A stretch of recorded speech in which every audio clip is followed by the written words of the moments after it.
France की राजधानी Paris में बुधवार को नकाबपोश बंदूकधारियों ने एक फ्रांसीसी अखबार शर्ली एब्दो के दफ्तर पर हमला बोल दिया। इसमें 12 लोगों की मौत हो गई जबकि 6 घायल हो गए।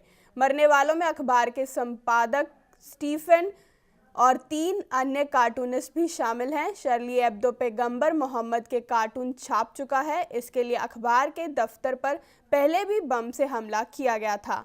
अखबार ने हाल ही में IS के मुखिया अबू बकर का कार्टून ट्वीट किया था। ब्रिटेन के अखबार मेल ऑनलाइन के मुताबिक हमलावर AK-47 और रॉकेट लॉन्चर से लैस थे।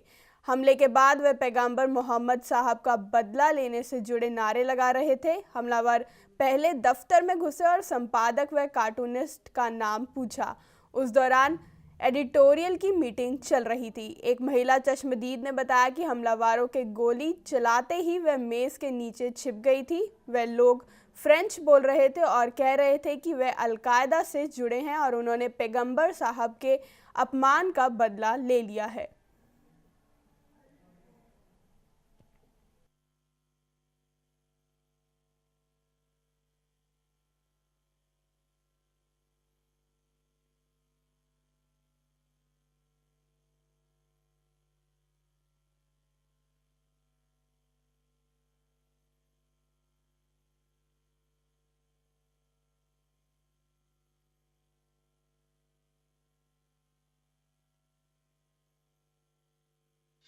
ये बहुत चिंता की बात है, बहुत दर्दनाक वाक़या है जिस तरीके से वहाँ के लोगों की हत्या उन लोगों ने की।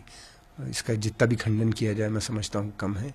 ये मैगज़ीन काफ़ी समय से मिलिटेंट की टारगेट में थी और 2011 में इन्हीं ने प्रॉफिट मोहम्मद का भी एक कैरिकेचर पब्लिश किया था। उस समय भी इस मैगज़ीन पर अटैक हुआ था। फिर उसके बाद इन्हीं ने लगातार बहुत से ऐसे ऑब्जेक्शनेबल कार्टून पब्लिश किए थे जिसकी वजह से वहाँ पे जो मुस्लिम समुदाय के लोग हैं वो इसके पीछे पड़े हुए थे। दूसरी बात यह है कि यूरोप के अंदर तो किसी किस्म की सेंसरशिप होती नहीं। वो उनको गवर्नमेंट किसी चीज़ को रोक नहीं सकती। पब्लिकेशंस का हक़ होता है वो जो जी चाहे पब्लिश करें। और ये वो मैगज़ीन है जो वहाँ की कम से कम इसके हिस्ट्री है 200 साल के करीब, ये शायद पुरानी मैगज़ीन है। और इन्हीं ने पहले 200 साल पहले जो फ्रांस के रूलर्स होते थे उनका भी मजाक, वहाँ के बादशाह का भी मजाक और कैरिकेचर्स ये लोग छापते थे और ये लोग लगातार छापते रहे। पेरिस में हुआ आतंकवादी हमला निश्चित रूप से बहुत दुखद है और निंदनीय है। प्रधानमंत्री महोदय ने भी इस हमले की निंदा की है और किसी भी प्रकार की आपत्ति पर प्रतिक्रिया की हिंसात्मक और आतंकवादी जवाब की सहमति किसी भी लोकतांत्रिक व्यवस्था में नहीं दी जा सकती। और यह चूंकि मीडिया पर किया गया हमला है इसलिए इसको हम हर दृष्टि से निंदनीय मानते हैं और इसकी भर्त्सना करते हैं। इससे बदतर और कोई काम नहीं हो सकता। स्पेशली ये एक डेमोक्रेटिक वैल्यूज के खिलाफ है, फ्रीडम ऑफ एक्सप्रेशन के खिलाफ है और पूरी वर्ल्ड टेररिज्म का ये एक बड़ा फासिस्ट रूप नमूना दिखाई दे रहा है। मतलब कि अगर आप फासिज्म और टेररिज्म का समावेश कर दें तो ये एक नमूना दिखाई दे रहा है। ये अपने आप में एक बहुत बुरी खबर है वर्ल्ड डेमोक्रेसी और डेमोक्रेटिक वैल्यूज के लिए।